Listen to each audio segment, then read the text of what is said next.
everyone, Delos Trains here. You joined me this morning at Furukawa Station in Japan with one of the Japan Railway's H5 sets, which is one of their bullet trains.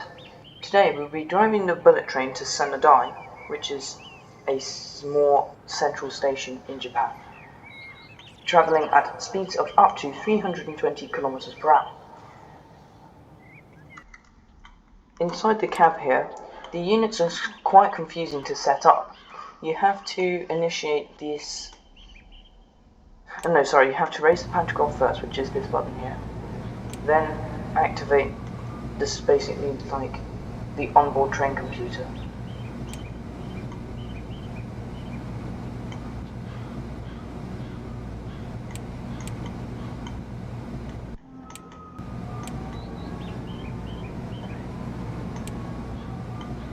Right, that shows that the onboard train computer is now available.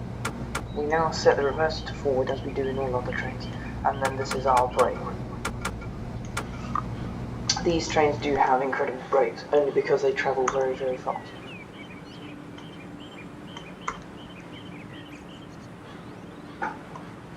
For some reason the doors aren't open.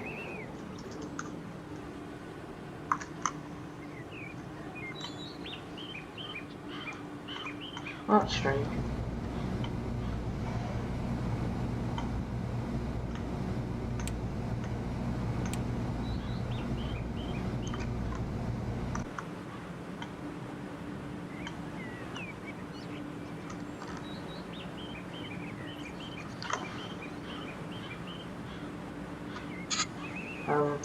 I might have to manually load the passengers, hold on.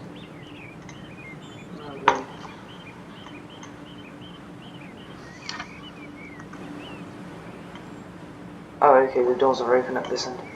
For some strange reason, every so often the doors only open at this far end of the train. I don't actually know why that works. Anyway, quick tour of the interior. The H5 is a very, very wide train, as you can see here. So we do actually have a 3+2 configuration all the way down, with a rather wide walkway. Unlike most British trains, whenever there's a 3+2 configuration, the walkway is impossible to walk down.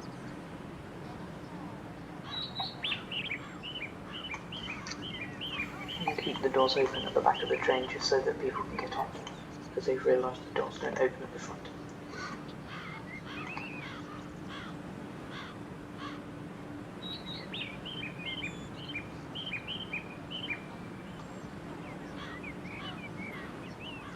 Right, I think that's it. Oh no, the door's still open.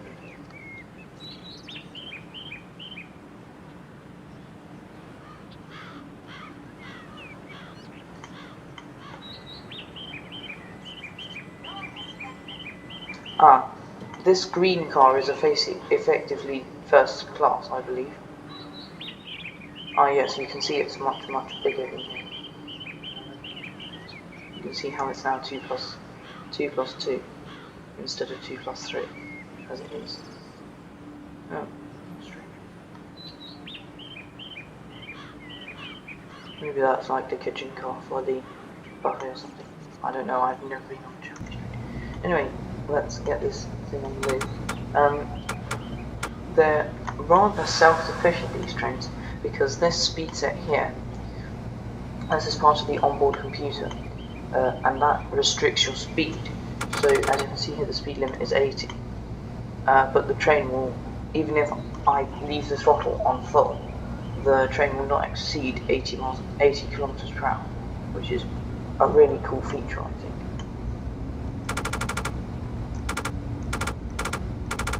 We do have 10 power settings aboard this train. We have 10 power settings and I believe 10 brake settings. And 3 headlight settings, but they aren't. There they are. We have dim and bright. That's maximum headlight. You can see how they're casting a reasonably massive beam across our track.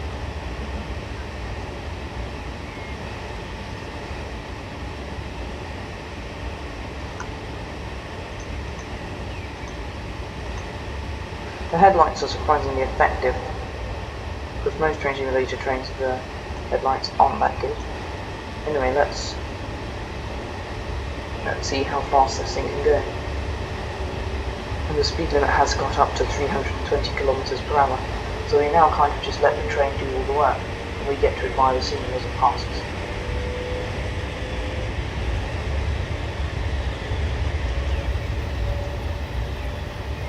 For some reason, probably to make it more flat, this entire line is built on a massive bridge. As you can see here, it's just this massive viaduct all the way through. And don't worry, unlike yesterday, there is a horn that works on this train.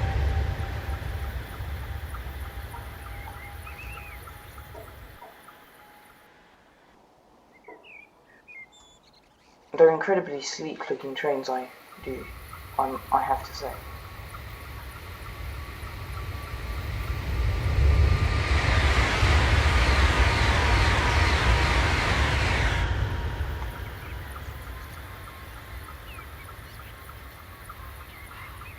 What a good passing shot here.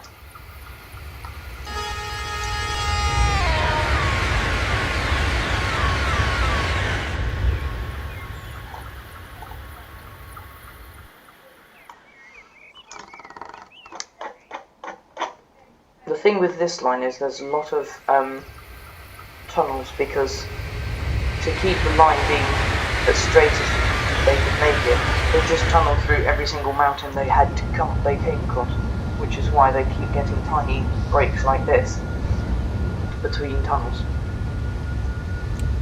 There's a light in here, but it's not that good. No, there's only a one cat light.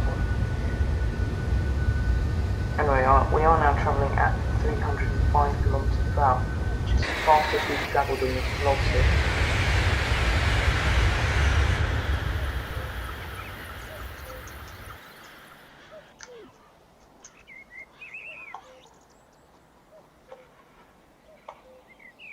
And it comes out the other side. Now, you can see here, if you look down here on the brake display, the train has started to kick in its own computer system, because you'll notice that now we've got to 320, it'll go to 321, then fall behind, because the train applies its brakes here, then releases, then applies the brake. But it is quite hard to keep them without it going tss, tss, tss, all the way down the line. Quite hard to keep them travelling at exactly that speed, which is why the computer is very, very useful here.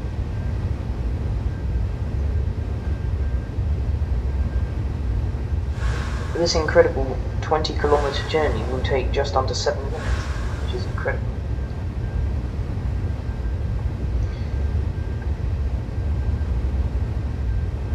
So along this line with this pack, we were given two classes of train. We were given the E5 and the H5, and this is the H5 set. The H5 set were introduced in 2016 and were built in Kawasaki Heavy Industries works by Hitachi Rail, and replaced the E1 and 2 and the E4. As is being demonstrated here, they have a maximum speed of 320 km per hour or 200 miles per hour.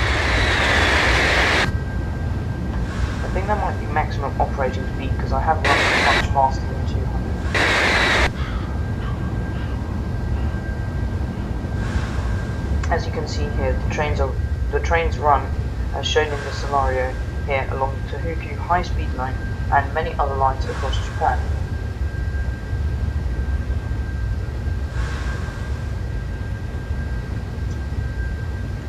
And they're really rather nice trains, I have to say.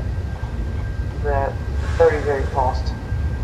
They don't require much fuss, because there are some engines where you have to just sit there continuously fussing. Like some of the first generation steam engines, you have to just sit there continuously changing something in those. They're very, very nice, because you can just sit and watch out the side window here, because Japan just rolls past you at 320 kilometers per hour. there is a passenger booth rider here, so we get to experience the passenger. We get the passenger experience. Sorry, that's what we get the passenger.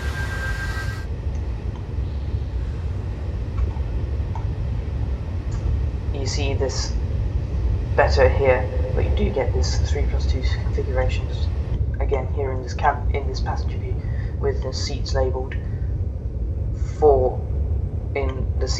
row number A, B, C, D.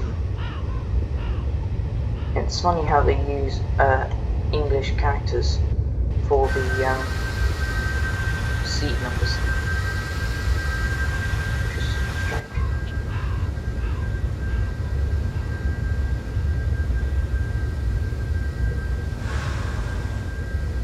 Anyway, we'll be arriving in 4 minutes, hopefully.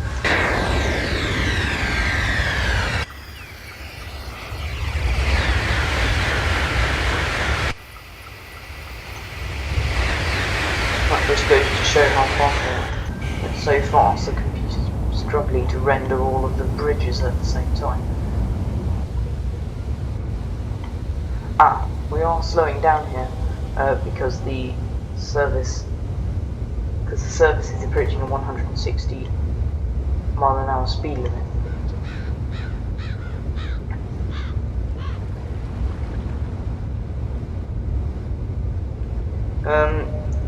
As I've said, these trains are fitted with a computer system on board, which is used as a speed restrictor, as is being demonstrated here, as it's slowing us down to 106, which helps the internal train systems understand the Japanese high-speed signalling system, and understanding that and computing the speed limit as well, which is why you can see the brake pipe pressure going crazy here.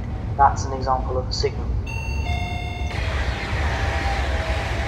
Basically, these signals here, this box is a signal, and it transmits information to passing trains through the onboard computer system that we're using here to stop us from flying down 60 miles an hour.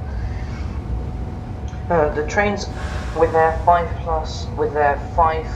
per row configuration, to arrangement seating, have a maximum capacity of 731 seats, and strangely, you can see it here, they're almost as wide as they are tall, which is quite funny.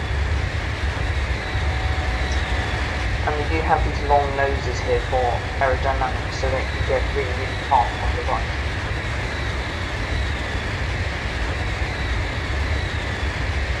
Anyway, we're in the final 4K.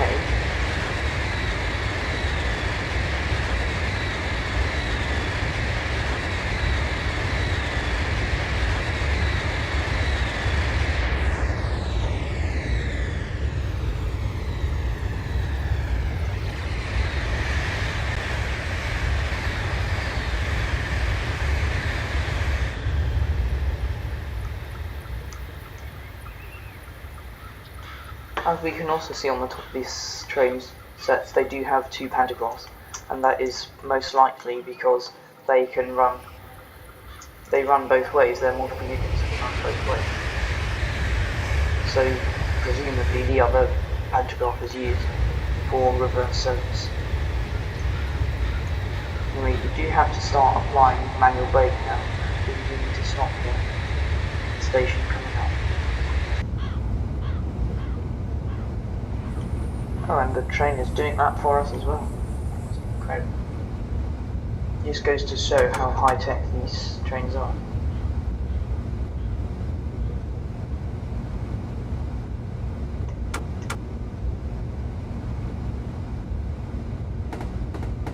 Although there is no apparent markation of it, there is an implicit 80 miles an hour around this station. Maybe I think it's a Japanese station, because in most stations all of the speed limit is 80. Where we started, we came out of the platform with the speed limit being 80, and then as we joined the high speed line, it jumped up to the 320.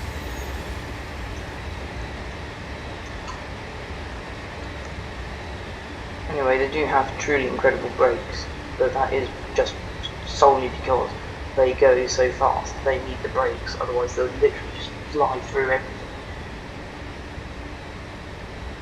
And the Japanese bullet trains, if you didn't know, are famous for their astounding punctuality. The Japanese bullet trains have a margin of error of less than 90 seconds. So if you thought I'm claiming delay because my train was 15 minutes late,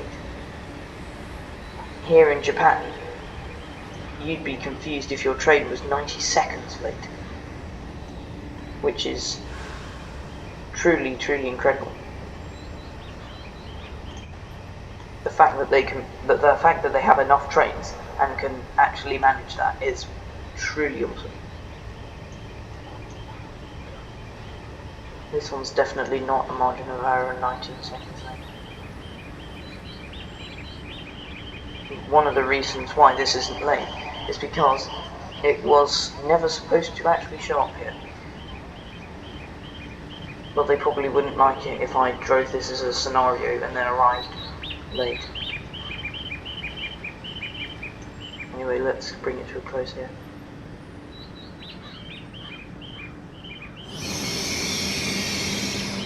Brake squeal, door open. There we go. That is the Japanese H5. Sure.